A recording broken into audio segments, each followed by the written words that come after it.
नमस्कार। ईपीएफओ की जो नई ईसीआर फाइलिंग प्रक्रिया आई है, उसे लेकर काफी लोगों के मन में थोड़ी उलझन है। लेकिन फिक्र करने की कोई बात नहीं है। सितंबर 2025 से ये जो नया डिजिटल प्रोसेस लागू हो रहा है ना, आज हम उसे बिल्कुल आसान भाषा में समझेंगे, एक एक करके। अक्सर मन में ये सवाल आते हैं कि भाई इस नए प्रोसेस का हमारे काम पर क्या असर पड़ेगा, कहीं कुछ गड़बड़ ना हो जाए। देखिए, ये सारी चिंताएं बिल्कुल जायज़ हैं। खासकर जब कोई नया नियम आता है तो ऐसा होता ही है। पर अच्छी बात यह है कि ये जो प्रोसेस है ना, ये असल में पहले से कहीं ज़्यादा आसान और बेहतर बनाया गया है। तो चलिए इसे स्टेप बाय स्टेप तोड़कर समझते हैं, ताकि सब कुछ एकदम क्लियर हो जाए। तो आज हम क्या क्या देखने वाले हैं? सबसे पहले ये बदलाव क्यों हुआ, फिर तैयारी कैसे करनी है, फाइलिंग और चालान का क्या प्रोसेस है, और पेमेंट कैसे होगा। आखिर में इसके फायदे क्या हैं और किन बातों का ध्यान रखना जरूरी है, वो भी देखेंगे।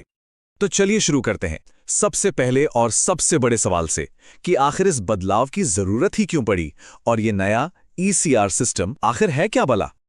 तो सबसे पहले ईसीआर का मतलब समझ लेते हैं। ये है इलेक्ट्रॉनिक चालान कम रिटर्न। अगर आसान भाषा में कहूं तो ये पीएफ रिटर्न और पेमेंट को पूरी तरह से ऑनलाइन करने का एक सिस्टम है। मतलब अब कागजी कार्रवाई का झंझट खत्म, सब कुछ डिजिटल। देखिए, पहले वाले प्रोसेस में ना गलतियों और कंफ्यूजन की बहुत गुंजाइश थी, लेकिन ये जो नया डिजिटल प्रोसेस है, ये बहुत ही ज्यादा यूजर फ्रेंडली और एकदम सटीक है। इसे बनाया ही इसलिए गया है ताकि काम में तेजी आए और सुविधा हो। चलिए अब आते हैं सबसे जरूरी हिस्से पर, फाइलिंग की तैयारी। ये पहला स्टेप सबसे ज्यादा जरूरी है, क्योंकि यहीं से सारी चीजें सही ट्रैक पर आती हैं।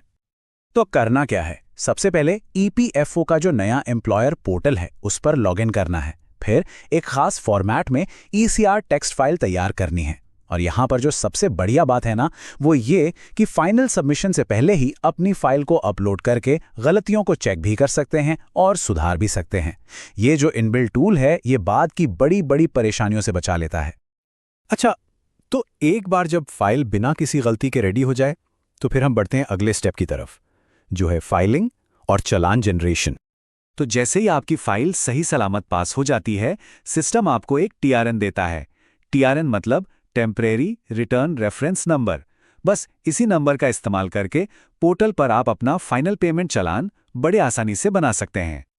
और अब हम आ गए हैं इस प्रोसेस के आखिरी पड़ाव पर, यानी पेमेंट प्रोसेस पर।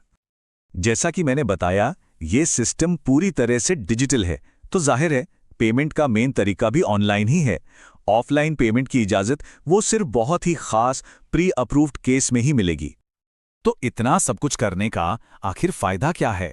चलिए अब इसके सबसे बड़े फायदों को समझते हैं, जो हमारे काम को सच में आसान बना देंगे। इस नए सिस्टम की एक बहुत बड़ी खूबी ये है कि ये रेगुलर हो, सप्लीमेंट्री हो या फिर रिवाइज्ड, ये हर तरह के रिटर्न को बड़े आराम से मैनेज कर सकता है। इसका सीधा सीधा मतलब ये है कि अब कंप्लायंस का काम पहले से कई ज़्यादा आसान और फ्लेक्सिबल हो गया है। तो फायदे एकदम साफ हैं। ऑन द स्पॉट वैलिडेशन से गलतियां कम होती हैं, जिससे कीमती वक्त बचता है। यह सिस्टम पूरी तरह से डिजिटल और यूजर फ्रेंडली तो है ही, और सबसे बड़ी बात, ये पूरे प्रोसेस में ट्रांसपेरेंसी लाता है। मतलब हर कदम पर नजर रखी जा सकती है। अब देखिए, डिजिटल दुनिया में सिक्योरिटी सबसे जरूरी है, इसलिए कुछ बातें हमेशा ध्यान में रखनी चाहिए। अपने लॉगिन डिटेल्स कभी किसी के साथ शेयर ना करें। काम खत्म होने पर लॉग आउट करना कभी ना भूलें। और हाँ, फिशिंग जैसे फ्रॉड से बचने के लिए पोर्टल का यूआरएल हमेशा डबल चेक कर लें। ये छोटी छोटी आदतें ही बड़ी परेशानियों से बचाती हैं। आखिर में ये सारी बातें एक ही सोच पे आकर रुकती हैं, कंप्लायंस को आसान बनाना और बिजनेस को आगे बढ़ाना। सच पूछिए तो इस डिजिटल बदलाव का असली मकसद यही है। ईपीएफओ का ये कदम हमें एक बड़े सवाल पर सोचने के लिए छोड़ जाता है। क्या यही कंप्लायंस का भविष्य है? क्या हम बाकी सरकारी प्रक्रियाओं को भी इसी तरह इतना ही आसान और डिजिटल होते हुए देखेंगे? ये तो खैर वक्त ही बताएगा।